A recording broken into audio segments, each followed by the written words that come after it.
Yet Stafford's still taking a shot deep, 101, and that's a perfect throw. Stafford delivers a touchdown. And not only did he transfer, he went to Florida, and now they're a super team, I feel like. Over the years, we have had many incredible recruiting classes, and a number of five-star prospects walk in and cement themselves as the best players in the nation and college football legends. And today, I wanted to go back to the past, take one of those recruiting classes and some of the best players that they had to offer, bring them to the present, and see what would happen. It's a different game than it was 15, 20 years ago. And how will some of these players perform? Will the stars live up to how they performed in real life? Will the guys who underperformed be able to have a second chance to show that they were every bit the five-star prospect that they were built to be? And overall, we're going to compare the careers of these guys in real life to what they do here today. Were their careers better in real life? The same? Worse? We have 18 players to get into, so I will introduce you to all 18 players. Some of these guys, they lived up to the hype. Some of them flamed out and were bust. Some of these guys you may not have ever heard of, but there is a wide variety of talented players and guys who are either going to have to repeat what they did in real life or have a second chance to prove that their careers maybe would have gone better in today's college football world. When going through, I picked the year 2006. They have a lot of phenomenal players, and Florida is going to be a big feature in this video. They have 4 guys. And I wanted to go stick to one website. It's rivals.com, so all their ranking is according to these, and I only used 5-star players. There were 28 5-star players. I picked out 18 of them, including the entire top 10. And also, just for the sake of not wasting your time, no one really played as a freshman. Only one of the 18 players actually got significant time as a freshman, so we're just in here, their second season, either redshirt freshman or true sophomore, and where they're actually going to get some real playing time. And the number 1 player, according to Rivals.com, was Percy Harvin, and I can't blame them. Percy Harvin is awesome. One of the players that I would love to just see in today's NFL. For those who are unfamiliar, please familiarize yourself with a guy who is probably just Deebo Samuel, but faster and more explosive. And obviously, we have Tim Tebow, who is going to be an absolute just monster of a rushing threat in this game. And Tebow is going to be really interesting to see what he does in a more passing college football world and if he can, adjust to that. Also, another player in the late 2000s, early 2010s, CJ Spiller, just an absolute speed demon. He was one of those running backs who he wasn't just all speed, no substance. He was a guy who could run a 4.2 40, but also have good agility, cutting, and could be a running back and not just be pure speed and that's it. He was really good. Gerald McCoy, a player that you may be a bit more familiar with because he was a really good Pro Bowl, All-Pro level player for the Tampa Bay Buccaneers. So we got some heavy hitters in here and some guys who are really great players in the NFL. Great college players. And when talking about heavy hitters, how about Taylor Mays, a guy that everybody loves, and even though he didn't do much of anything in the NFL, just an absolute freak. If you think these ratings that I gave out to them are a little ridiculous, they're not. He's genuinely that athletic and that freakishly athletic. And then there's another guy over here. He was the 7th rated player according to Rivals, Vidal Hazelton, a wide receiver. There were a few players that I was just unfamiliar with. Like, I usually will know a lot of these guys. I'm not a big, knower of Vidal Hazelton. We'll get into what they did in real life. We're going to be having a little side-by-side comparison to what they did in real life. So whatever, Tim Tebow does in his junior year, we're going to compare that in the simulation to what he did in real life. We're going to be watching conference championships, playoff games as usual, and we'll get into all the action. We want to see some of these guys play up against each other. The only guy that got significant playing time as a true freshman was Alan Bradford, and it was interesting with some of these players because Alan Bradford, for example, was a running back for his career in college, but eventually moved to linebacker, got drafted to the NFL as a linebacker. He was undersized and athletic. I decided put him at linebacker, see what his career would have been like, because while an undersized, speedy linebacker didn't fly back in the day, they do now. And then I was also surprised to see that the number 2 quarterback in the world of college football that year wasn't Tim Tebow. It was Mitch Mustain, a player that I didn't really know about, but in looking deeper into him, he was a player who actually did end up transferring to USC. We'll see how the transfer portal factors into this video, because obviously it didn't exist in 2006, but another player that you are very familiar with, a guy who's playing in his final season in the NFL in real life, Brandon Graham of the Philadelphia Eagles. How about another guy that some of you maybe aren't familiar with if you're a bit more of a casual NFL fan?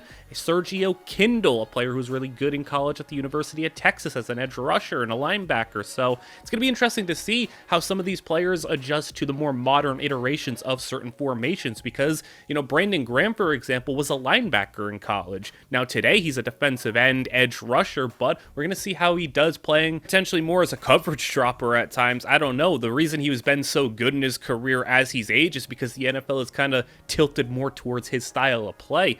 Beanie Wells, a former first-round pick, for those of you who remember him, of the Arizona Cardinals. He's going to be a part of this video as well. He was one of the 5-star prospects that Ohio State was able to land. So there is a lot of interesting names in this video. Some guys that I do remember watching quite vividly. Some guys, you know, Mustain and Vidal Hazelton, not familiar with. But we have another guy who I was also interested to learn about in Myron Rolle. He was a player who did basically nothing in the NFL, but now is a neurosurgeon, so I would like to see that IQ and you know, all the intelligence stuff get up on him, but he's a neurosurgeon, so he's doing good for himself.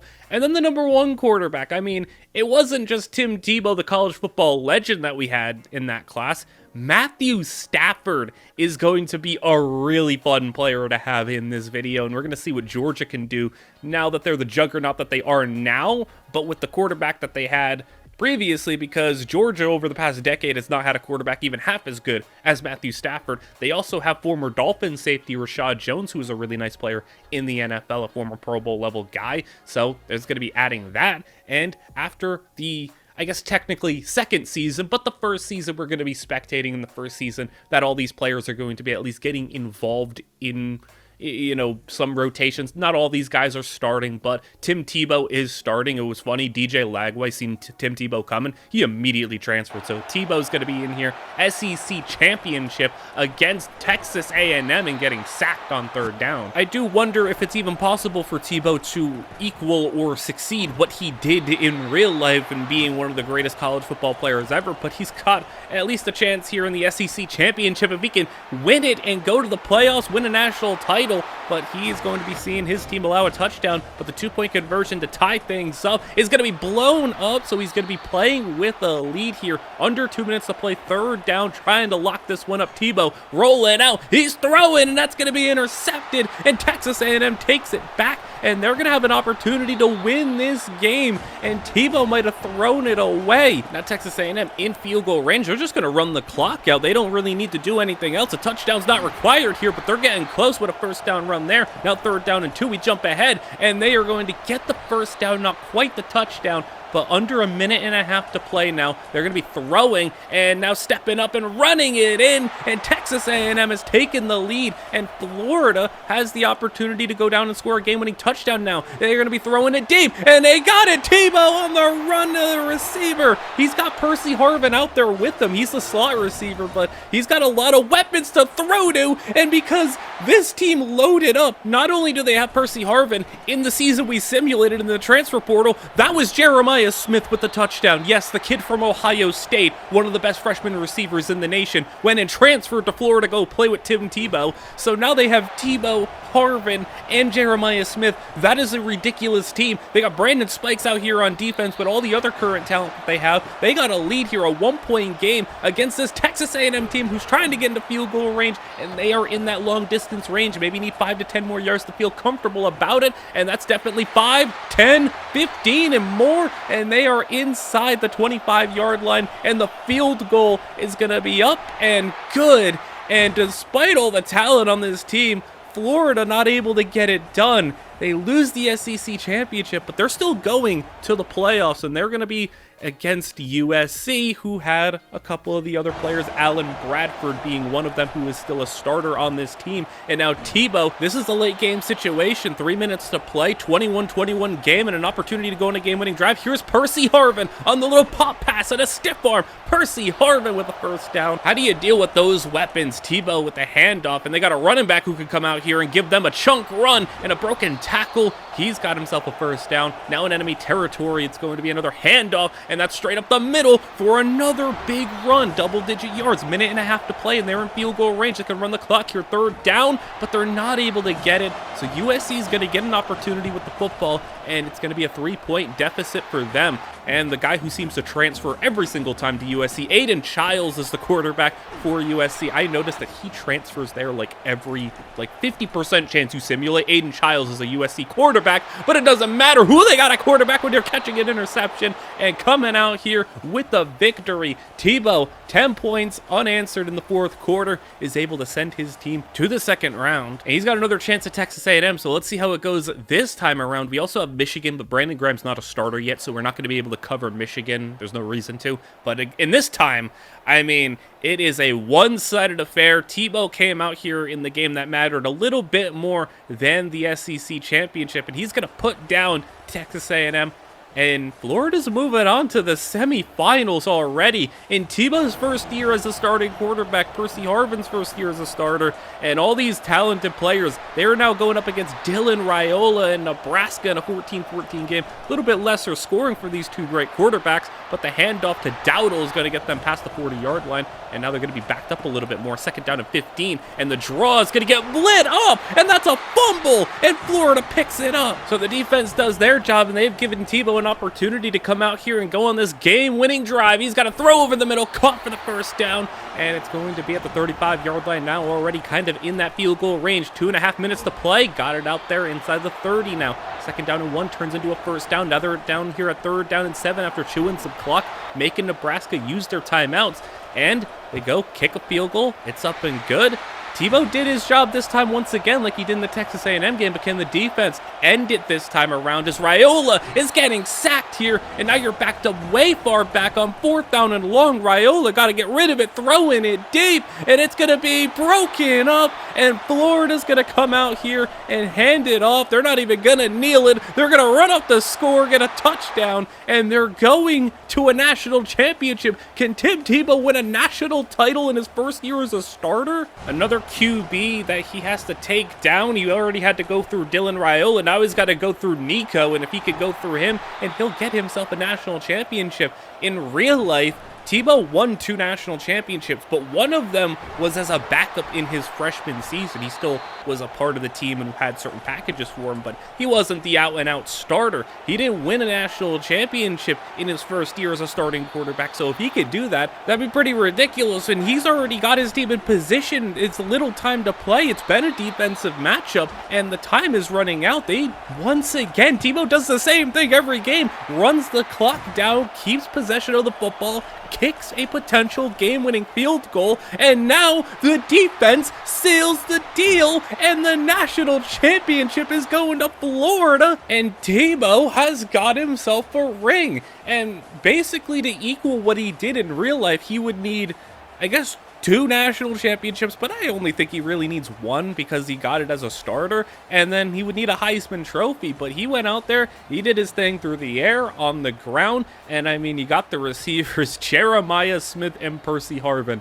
That is unfair of a receiver. That's just ridiculous that is a team that they actually had to come out there and defend. How do you defend that? I mean, you had a 1,000-yard rusher too, and the receivers were doing their thing. And look at that, Jeremiah Smith and Percy Harvin, both 1,000 yards, both of them double-digit touchdowns. I mean, what a year, and definitely a deserving national champion. You had Brandon Spikes out there on defense too. I mean, he wasn't an out-and-out starter for them, but he played a little bit. You also had, the offensive lineman down there. So you had a lot of players getting involved. Rashad Jones, I'm going to be flashing the players' real-life stats and what they did in their season on the screen to just kind of give you that little comparison. Matthew Stafford, not quite the starting quarterback yet for the Georgia team, but he will be next season. And same thing with Mustaine. I don't know if he will be next season. It depends on how he, progresses. Beanie Wells hasn't really done anything, just 7 career carries, but 3 were touchdowns, I guess. He hasn't done a whole lot. Gerald McCoy, he comes out here in his first year as a starter, 13 sacks. He developed pretty nicely, and he's got himself a great season. Sergio Kindle still kind of riding the bench right now, but these players mostly should all be starters next season. CJ Spiller's already a really high overall. It's just he's on Clemson with a bunch of great running backs, but we'll see Spiller probably be the starter next season. Same thing, Myron Roll, though, he got in there as a starter at a 78 overall, so he's going to get an extra year being a legit player. Brandon Graham, 81 overall, but just a rotation guy, got a sack up on the board, but that's why we didn't do anything when it came to Michigan's playoff runs. USC, I mean, Johnson got a couple of carries in his freshman season, but he didn't jump up all that much. Basically, when it came to all these players, I essentially gave them anywhere from a 74 to a 77 overall rating. The guys who were like top 5 overall players in the class, I gave like 77s to. But guys who were, teens, 20s, I gave them, the lower 70s. But I tried to make sure all of them had decent development traits. And Matthew Stafford out here, now that Gunnar Stockton went and graduated, I'm pretty sure Stafford's going to be the starting quarterback, and he is looking good. I also made sure to, when their numbers became available, to try to put their numbers on him. Now Stafford has number 7 like he wore in college, so he's going to be, at his actual number. But some people, you're going to have to bear with me with some of the creation abilities, because you can't edit NIL players, so I can't get rid of their numbers. I can't do certain things, and obviously there's no creative prospects, so some of the faces are obviously not accurate. I know that doesn't look like Matthew Stafford or Tim Tebow, but it's still the overall height, weight, speed, the spirit of them. They are in the game. Everything I got, I went off of their, rivals profile, which is really interesting for one of the players specifically in Rashad Jones. Rashad Jones walked into Georgia at 170 pounds. By the time he got to the NFL, he was 210. So I was just kind of contemplating what to do. I put him at his high school weight, what he walked into. Obviously, the game doesn't progress your weight like they do in real life, but I just did everything, what they walked into, onto that team as a true freshman, and everything, I tried to put together the best I can.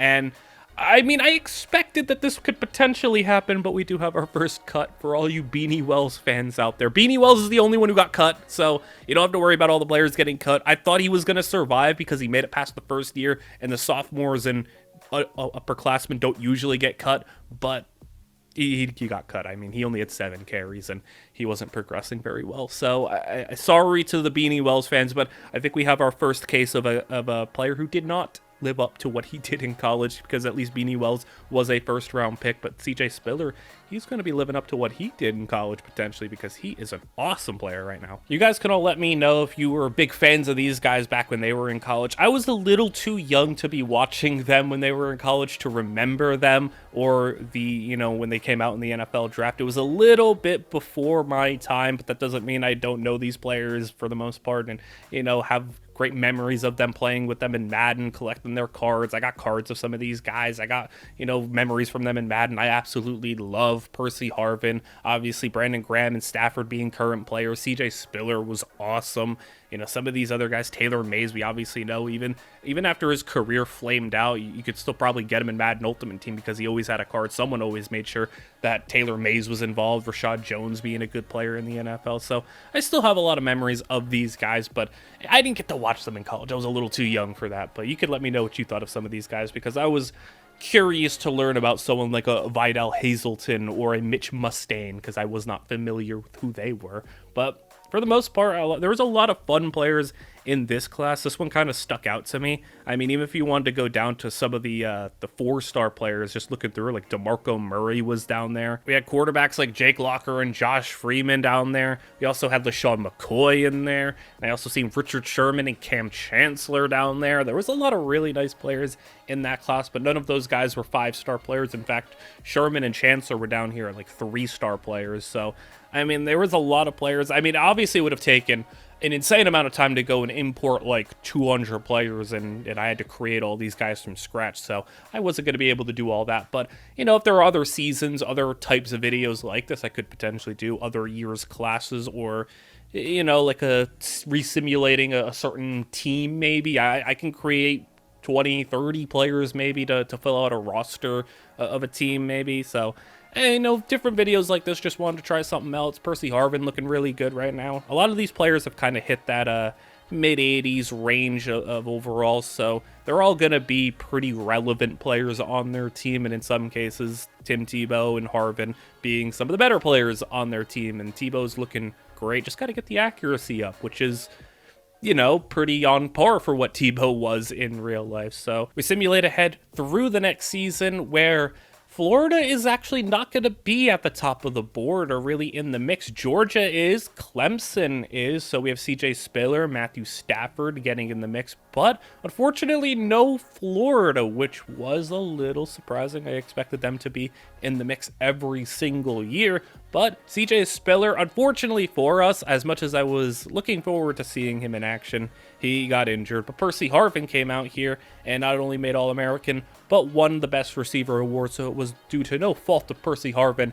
He is absolutely going wild, and even though he had a great career at Florida, he's somehow doing even better right now. We got to shift our focus right now, as Matthew Stafford is going to be on a playoff run with his Georgia Bulldogs, and they were in a 41-36 matchup against UCF. And Stafford, back when he wasn't getting tortured in Detroit and getting 17 injuries a season, he had a little bit of athleticism to him. By no means a speedster, but he could run a little bit, and he did right there. And now on 3rd and inches, trying to lock up the game. Stafford delivers, and that's going to be a touchdown, and Georgia will take it. And not only did Stafford just deliver a touchdown to seal the game, it was his 7th touchdown of the game, a 440-yard 7-touchdown win in the playoffs. So now Stafford moves on to the next round, where he is taking care of business against Iowa State, and they do make it a little bit closer at the end. But Georgia, 30-20 is the final score, and they're moving on to the semifinals, and Matthew Stafford can find himself potentially in a national championship. I don't know what happened to Florida this year, but they're falling off, and this team is going to have the opportunity to step up in their place. And how crazy would it be if Matthew Stafford came out here and got himself a national championship, something he was never able to do in real life. And we got another shootout here. It's 35-35. The defense has been failing, but Matthew Stafford has been going crazy for this Bulldogs team, and they got a run there. If you give Matthew Stafford a run game, I mean, my goodness, you give him any of these things, and look what he was able to do. He won a Super Bowl in real life just with an ounce of competency on his team. In Georgia now, I mean, imagine all the Georgia teams and the juggernaut teams that they've had over the past couple of seasons with even a good quarterback, because they have not had a quarterback nearly as good as Stafford. They have not Aaron Murray, not Stetson Bennett, not Carson Beck, not any of those guys.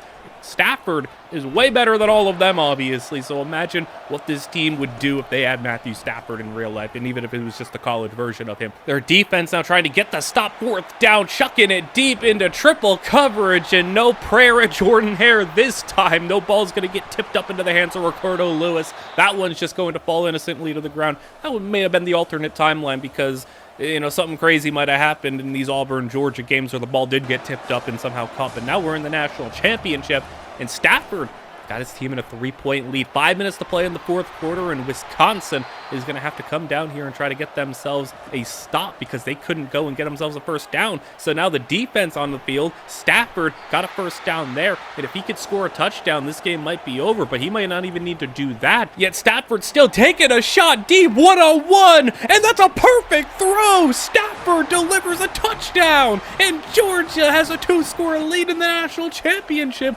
Stafford did not care about running the clock out. He went for it all, and now Wisconsin in desperation mode. They need to score, and score quickly, and get an onside kick if they're going to have a chance here. They're moving the ball very well, but Georgia just cares about tackling them inbounds, keeping the clock running, making them use their timeouts. There's a minute to play, 3rd down, throwing, that's going to be caught for the touchdown, but it's going to come down to an onside kick, so it's not going to matter that touchdown if they can't recover this, and Georgia scoops it up, and a crazy first 2 years. Year 1, Tebow gets the title. Year 2, Stafford gets the championship, and he played a massive part in it. He was awesome in the playoff run. a 7-touchdown game, a really efficient game, domination, high amount of points put up, and a dagger touchdown at the end there. And he goes and puts up a spectacular stat line. You got to remember, with the playoffs, playing those extra games, putting up 5,000 yards, though, is something he's done before in the NFL. I mean, he wasn't really asked to do that type of stuff in college because the mid to late 2000s were a different time. It was still good enough, and he was still definitely talented enough to go and get himself the first overall pick.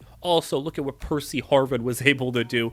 I mean, I've seen Heisman be won with that level of production. So Tebow played well, and Harvin played well, and the team just wasn't able to get themselves in the playoff. Mustaine, not even the starter quite yet. He will be next year, though. Their quarterback is graduating, but we also have the offensive lineman. I don't know really what to show for the offensive lineman other than downs played, sacks allowed. I mean, they're playing. They're doing their thing, I guess, so have fun there. CJ Spiller was having a nice season before the injury kicked in. He was really effective, really efficient with the ball in his hands. Gerald McCoy, not quite the 13-sack season that he had as a sophomore, but still a fine year. Sergio Kindle got out there on the field, now is at least a rotation-level player, and is going to be a full-fledged starter next season, probably. Brandon Graham, he is bit more in the rotation, 4 sacks. And then we have Roll. He's still the starter. He's going to be, a really effective multi-year starter for them, getting the opportunity early. Then we have Johnson. He at least got some carries this time, but nowhere near the level that you were probably hoping for from a 5-star prospect. Hazelton, I mean, he didn't do anywhere near that in college in real life. He ended up not doing much in college. I'm pretty sure he transferred, he got injured, he had a knee injury, and didn't really do anything, didn't get drafted. Bradford, we're seeing what he was able to do as a linebacker. Taylor Mays got in there finally as a starter, so it's good to see that. And then Mustaine, so we're going to go through, kind of give you the rundown on some of these players that now are starting. And surprisingly enough, none of them declared. Sophomore red shirts do declare, so we didn't have any declared players. Percy Harvin didn't leave. CJ Spiller, I feel like he definitely could have left because of his overall. He was like a 90 overall. He could have left if he wanted to. He didn't. He stuck around. He's going to get the opportunity to be a full-fledged starter. I would be surprised if he didn't leave after this season. But Tim Tebow now, he's looking really good. That high 80s overall. He's almost fully capped out. Still got a little bit more accuracy to go. 2 more bars, but he's going to be really good by the time his career ends. He probably could declare this year if he wanted to. And Percy Harvin, also, same boat. I'm going to do my best to try to keep these players in college for the extra season. If I can try to persuade them to stick around, I will try to do that because I do want to see these guys have a full-fledged college career, especially because they may not be able to play, and most of them didn't play as a true freshman, and some of them didn't get that red shirt. Some of them played enough downs or appeared in enough games to not get the red shirt, so I want them to still have a full-fledged college career. Brandon Spikes, though, I mean, all of these Florida players came out here, high 80s overall, and are doing phenomenal. So this Florida team, they got no excuses this year. They got to come out here and be contenders. And Rashad Jones now, part of the national championship winning Georgia team. I think a clash now that we want to see is a Georgia versus Florida game. Now with both of these guys with a national championship under their belts. I mean, give me Tebow, give me Stafford. And Stafford, my goodness, he's looking ridiculous. And it's hard to get quarterbacks in this game, that are really, really good, up to 90 plus overalls. We seen the video that I did, weeks and weeks ago, where I went through these 5-star quarterbacks and number 1 rated quarterbacks and tried to see how good they can become. They are significantly worse off when it came to their development. So seeing a quarterback get to the point where they are bordering that 90 overall is wild.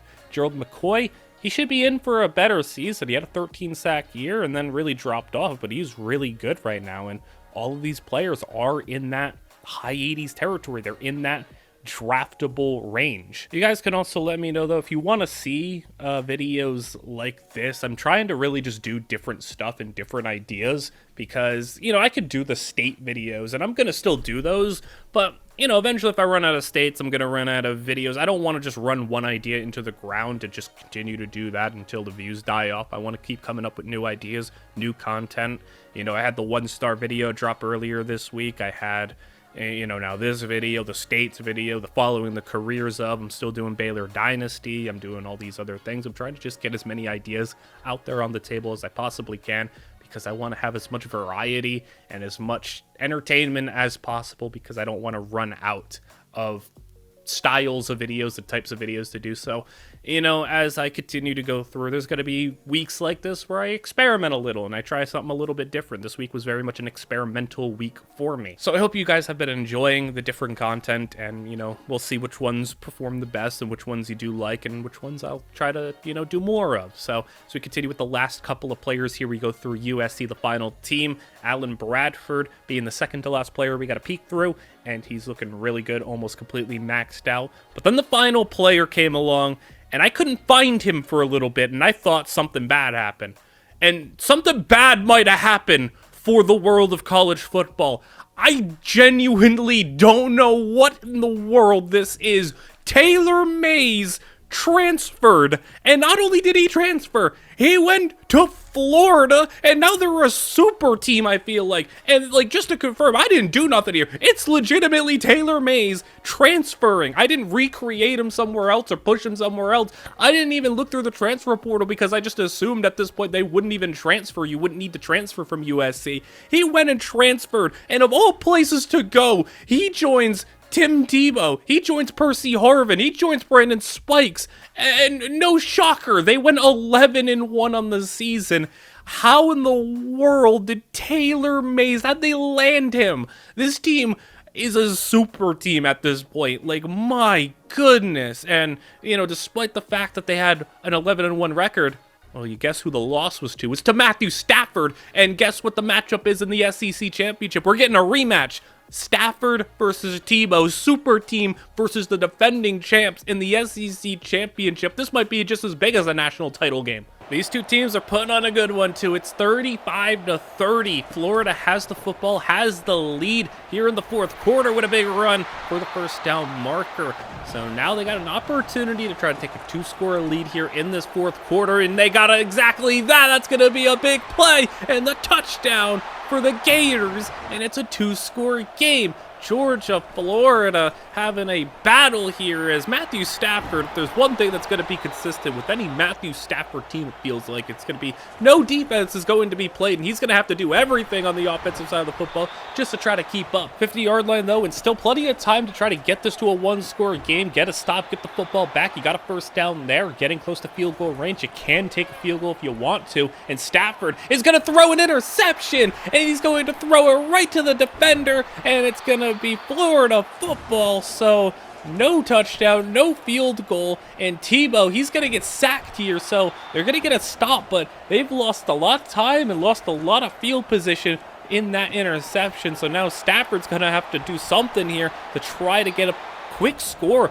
under 3 minutes to play. Stafford to throw it, got another screen set up, and it's working, so I guess why stop it? 2 in a row, doing themselves some damage here, but we jump ahead, fourth down. Stafford blitzes sent, and he throws an interception again, and unfortunately for Stafford, Tebow's going to get the better of him this time around, and while both of these teams are going to the playoffs, who knows if they'll meet again this season. So could we get a round 3? I mean, Tebow put up 6 touchdowns as well, because of course he did. He is absolutely unbelievable. But we jump ahead to the ACC Championship. That's not the only championship we got here, as the ball is loose on the first play, and CJ Spiller's Clemson Tigers now with a 1-point lead, and a read option, faking it to Spiller, and a touchdown. The quarterback just leaped in. It still is a 1-score game, though. Touchdown and 2-point conversion will be enough to tie it up, and they got a big run here to midfield and beyond, shoved out of bounds,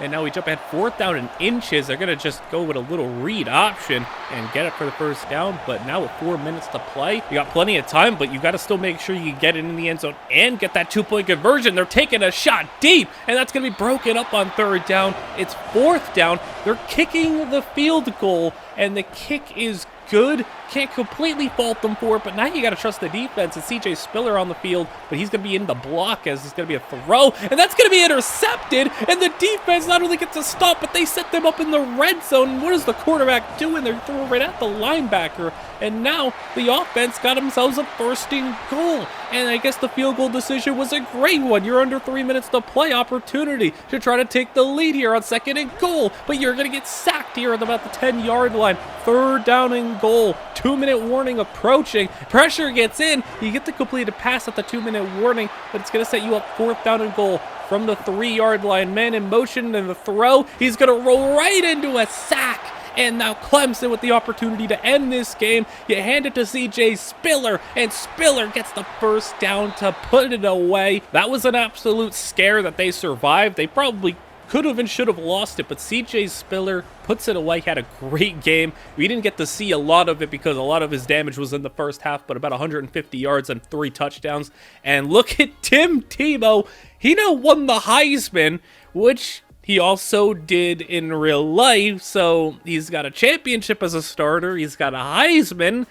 Is Tim Tebow really going to equal or surpass what he did in real life? Taylor Mays also made All-American too. Tebow, Harvin. I mean, this team is unbelievable.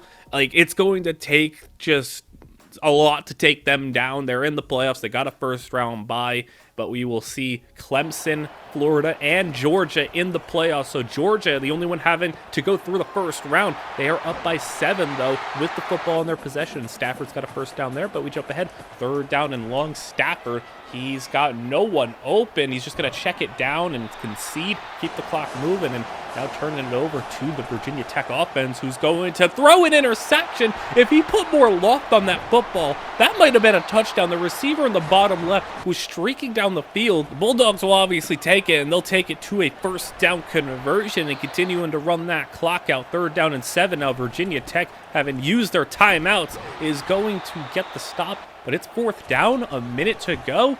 And now a 2-score lead, so a lead that is insurmountable at that point. They get stopped, and Matthew Stafford's going on to the next round. And we're getting Stafford versus Spiller in the second round of the playoffs. And what do you know? It's a big-time 41-41 shootout, and Stafford is immediately going to take the shot to the end zone. It's 48-41. Both offenses lighting it up. So much scoring, so much offense. And now the offense of the Clemson Tigers got him in enemy territory in one play. And the quarterback throwing. That's going to be caught inside the red zone now. And are they going to tie this thing up and force Stafford to have another scoring play in him? They're going to throw it for the first down marker. They got it. It's goal to go. And now on first down and goal, it's going to be a handoff. That's not to Spiller. That's to the backup running back. And he's going to get it in regardless. And you're sending Matthew Stafford out there still needing more points. Yes, 48 points, Stafford. It's not enough. It's never enough. You're going to have to prepare for this when you suffer 10 years of being a part of the Detroit Lions and before they were good and having it never be enough. He could throw for 5,000 yards, 40 touchdowns, and he's still going to come out here and win only 7 games and never win a playoff game.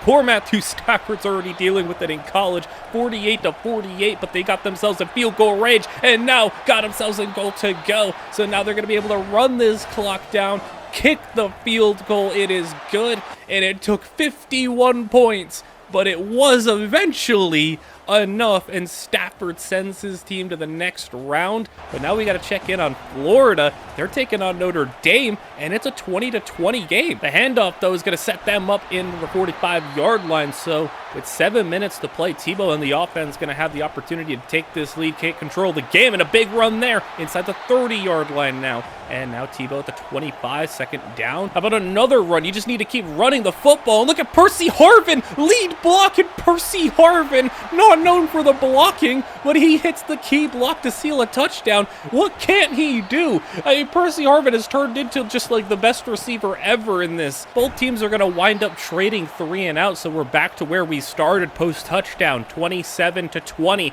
and Notre Dame got a first down there. 2-minute warning has hit. They got to go and get this game-tying touchdown drive as It's going to be a clean pocket, lot of time, and look at the just demolishing of a Notre Dame offensive line. I mean, that's what Notre Dame does. They have offensive lines better than anybody, and they got a big play to the 30-yard line. Now Carr going to throw it over the middle, and that's going to be caught for the first down and more. CJ Carr got his boys set up in goal to go, and a screen. You don't see a halfback screen from the 5, but it's going to get him the touchdown. Now we turn to Tebow with a minute to play. He's going to throw one outside, and it's going to be intercepted. The defender jumped up and got it, and he's going the other way. Touchdown Notre Dame. And Tebow, it's going to be 45 seconds to go. What has he got for him? It's going to be swatted down, and they're going to go 3 downs and out. Now 4th down, and they got to go for it, obviously. He's rolling, he's throwing short of the marker, but he can't get it. And this super team of Florida goes down in the 2nd round, and that's gotta be so disappointing. And now Georgia, Matthew Stafford's gonna be trying to take down this team. I mean, CJ Carr, apparently, if he could take down Matthew Stafford, and Tim Tebow might be on the biggest miracle run in college football history, and they got themselves in position to do just that. 3 minutes to play, 3rd down and long. It's gonna be Carr to throw it, and down by 5. You need a touchdown here, but you're short of the marker, and they're gonna try a field goal. And I don't know about this call. The kick is off the upright, and it's no good. So now you really should have went for it there, because now you don't even at least get the 3 points. As Stafford, he's got the football and an opportunity to end it, but he can't do that. So now the defense is going to have to come out here and try to end this game. Stafford, can he get a little bit of help on the defensive side of the football? I mean, not a 50-point outing, but 30 points is good enough to win a football game. Can he have it, though, as Stafford watches his defense allow them into enemy territory? 60 seconds to play. Dropping to throw it. Clean pocket. He's got a lot of time in this Notre Dame line. You can't do a 3-man rush. It's just too much time. And he's got it inside the 5-yard line. Are they going to do it again? Inside the 5, dropping to throw. Carr, blitz is sent. Now you got to do that. You got to rush him, and you get the sack. You got 15 yards to go now for the touchdown. As Carr dropping back again. He's going to get sacked again, and the ball is loose, but Notre Dame scoops it. Now it's 3rd down. You need 21 yards. 27 seconds to play. Throwing. He's running. He knows he can't get tackled in bounds. He's just going to throw it away. He's going to have one final shot to the end zone. And Carr throwing it. It's going to be intercepted right at the 2-yard line. And Georgia somehow is going to survive. And when they needed it the most, the defense did their job, and Matthew Stafford's going to be moving on to the next round in the championship. And against Texas A&M, I mean, you would have liked to have the competitive game here, but Matthew Stafford just went back-to-back, a comfortable victory in the national championship. And Matthew Stafford has now won back-to-back rings. You get a quarterback as good as Stafford on a team like this, and they have come out here, won 2 straight championships. And if Stafford really wants to, he can come back for another year and try to three-peat, but we'll see what he decides to do. Hey, here's what Stafford was able to do this season. Another absolutely incredible year. Another, 40-plus touchdowns, and, Rashad Jones did his thing, so I mean, we're going to be going into this final season where, some of the players will be returning for a redshirt senior season, and some of the players will be, who are true seniors, going to be on their way out, and there's going to probably be players declaring.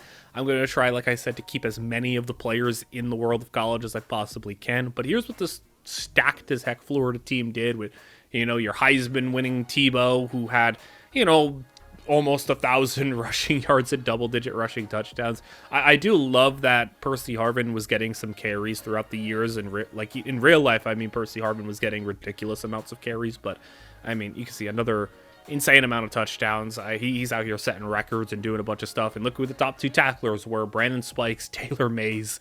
I mean, just ridiculous. And unfortunately, Taylor Mays is going to be off, to the NFL. And CJ Spiller too, he had a nice season again, but he got hurt. So 8 games played, he had a nice amount of yards in 8 games, but just unfortunate that he just got hurt in both of his opportunities. Gerald McCoy just never was able to replicate the success that he had in his 2nd season. Sergio Kindle, he'll be back for another season and be the full-fledged starter, you'd hope, finally.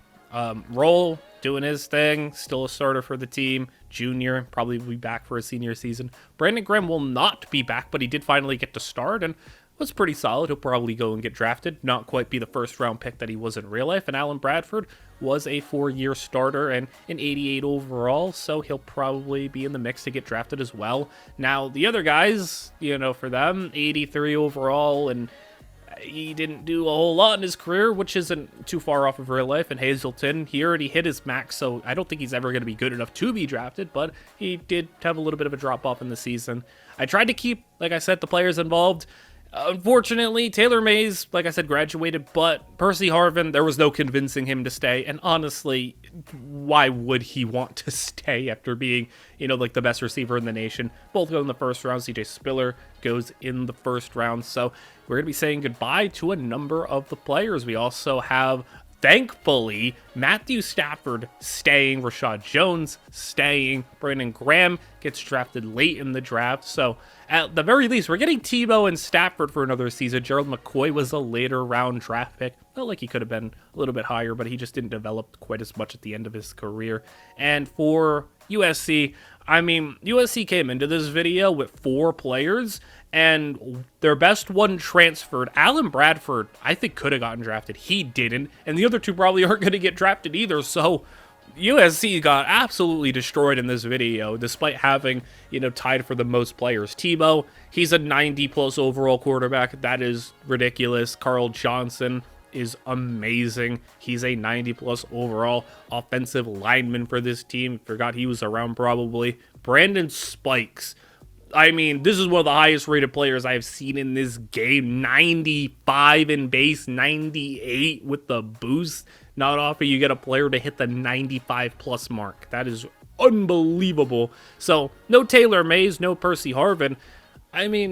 Potentially no problem. Mitch over here, we haven't really touched on anything he has done because Arkansas hasn't really done much. And also, he just hasn't developed into a great player, which, again, is a little bit in line with real life. He didn't do much in real life either. He didn't even ever make it to the NFL. Myron Rolle looking pretty solid as a now final year starter. I like that some of these guys got some awesome abilities and their physical traits. Rashad Jones, he's looking really good, even though, he's not put on the 40 pounds like he did in real life going into the NFL in his final season of college. But he's going to be looking really good, and Matthew Stafford is unbelievable. He's maxed out his accuracy. He's got the strong arm. He's been upgraded so much that he's even like a semi-competent runner. 84 speed is definitely good enough, and he's got all these awesome abilities too. So Stafford's looking like a cheat code, and him sticking around, he has like no reason to stick around. He has literally nothing to prove except maybe winning the Heisman, but I guess he wants to try to three-peat, so I ain't going to question him, and he's going to go out there and probably be the number 1 pick in the draft, just like he was in real life, too, because I don't see who you're picking over him, even for as good as Tebow has been. Stafford's been crazier, really, and also was just more of an NFL guy. Sergio Kindle finally is, come on strong to be a legit guy, 90 overall, so he's going to be pretty highly drafted player, and hopefully actually get some significant playing time on his team because he hasn't gotten to do a whole lot so far. But going into this final season, look at Florida and Georgia at the top. Florida number 1 ranked team and another SEC championship matchup between these 2 guys. So we're going to get another big game out of them, and let's see who is able to come out on top this time around. And for once, it's not a close, highly contested battle. This Florida team, maybe they're coming out here with a vengeance because Tebow just came out here and absolutely took care of Stafford and the defending champs. So the defending champs, their road to repeating is going to be a tough one as they don't get a first round bye. Tebow, though, he collects a second Heisman. I think Tebow actually is upping what he did in real life. And look at how good this Florida team is.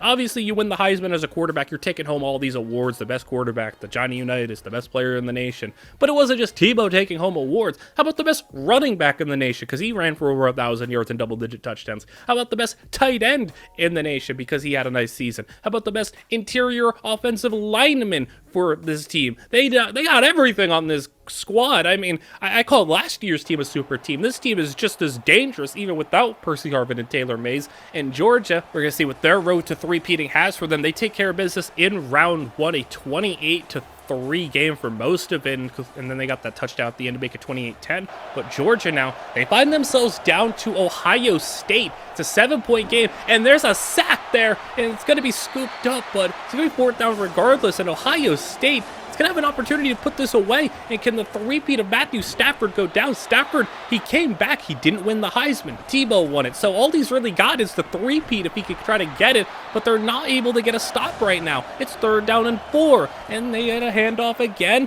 and this time they do bring him down, but the field goal range is acquired. The field goal is up, and it is good. So now Georgia, they're down by 10. They got to do something. They need an onside kick and a touchdown, and they're going to throw one, intercepted, and Stafford, despite the crazy good career he has, it ends disappointingly. He's not going to three-peat, and the door is wide open for another team to come out here. As Tim Tebow, he dominated the SEC championship. They've now dominated the second round of the playoffs, and this team is looking unbelievable. How about the semifinals? Another dominant game. We didn't even hop in. There's just nothing but domination. 26-7. And now they're going to a national championship against NC State, and they're up by 10, but NC State has the football. They're getting stopped. It's 4th down and 11, and they need this conversion, which they do have, and they got it to about the 35-yard line, just inside. 2nd down and 5 now. Handoff, it's going to be to the 21-yard line, and the 1st down. Under 4 minutes to play. 3rd down, throwing, and over the middle. That's going to be tipped away, and the field goal unit's going to come on to make this a one-score game. The kick is good, and now we turn to Tebow to try to punctuate a national championship victory. The handoff, it's going to be for the 1st down. One more 1st down could be separating them from the national championship. The handoff is going to be a juke move to the outside. He's got the 1st, and maybe now one more to end this game for good. And they got it, and Florida's going to kneel it down. And the national championship, this is unbelievable. We had 4 years. Stafford won 2, and now Tebow won 2. This team had dominated their way to the conference championship, the national championship, and even though this was their closest one, I mean, they didn't really look out of control for a second, and Tebow is going to end with 2 national championships and 2 Heismans, which in real life, again, you want to count the national championship he got as a backup, sure, but even still, a national championship as a starter, 1 as a backup, 1 Heisman Trophy. That was in real life. In this simulation, 2 Heismans, 2 national championships as a starter. He somehow surpassed what he did in real life. That is ridiculous. Obviously, guys like Matthew Stafford and Percy Harvin achieved far greater than what they did in college too. But my goodness, some of these players were unbelievable. Obviously, there were some disappointments. Guys like Gerald McCoy couldn't match his success of his second season. Brandon Graham didn't reach first-round level hype like he did in real life. Some of these other USC players really underperformed. But a lot of them came out here and were awesome. I mean, Tebow was a joy. Stafford was...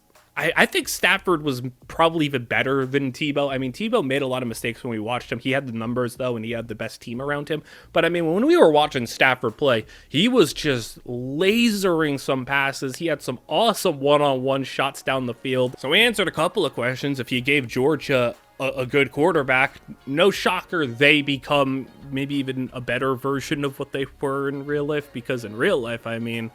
they were obviously good and won back-to-back national championships, but they never had a guy like Matthew Stafford doing it. I mean, Tim Tebow would have been, I guess, good back then and now. Percy Harvin, I'm not surprised to say Percy Harvin would have been better in today's football than he would have been in, 20 years ago. But Stafford goes in the 1st round. Rashad Jones goes and gets himself drafted. Myron Rolle gets drafted. And a lot of these are pretty in line. Obviously, Stafford being the number 1 pick, I'm going to assume he went number 1. Brandon Spikes got drafted in the 1st round. Tim Tebow was obviously a 1st rounder. Carl Johnson got drafted. No, Mitch Mustaney didn't do much of anything. But, I mean, again, that's basically in line with real life. No one on USC. They had 4 players in this video. None of them got drafted. Unless you want to count Taylor Mays, but he transferred, so you don't even get the credit for that one. Smith, he got drafted. Sergio Kindle got drafted. So a lot of the players did end up going to the NFL. But I hope you guys all enjoyed. And one last thing to show you is the record books, as they were rewritten by Tebow and Harvin. But I hope you guys all enjoyed. If you want to see another video like this, you can let me know, maybe another recruiting class, a set of players, a team, something like that that you would want to see. I'm pretty open to a lot of those ideas. But if you guys all enjoyed, like, comment, and subscribe, as all that stuff is super helpful. And I will see you guys all in the next one.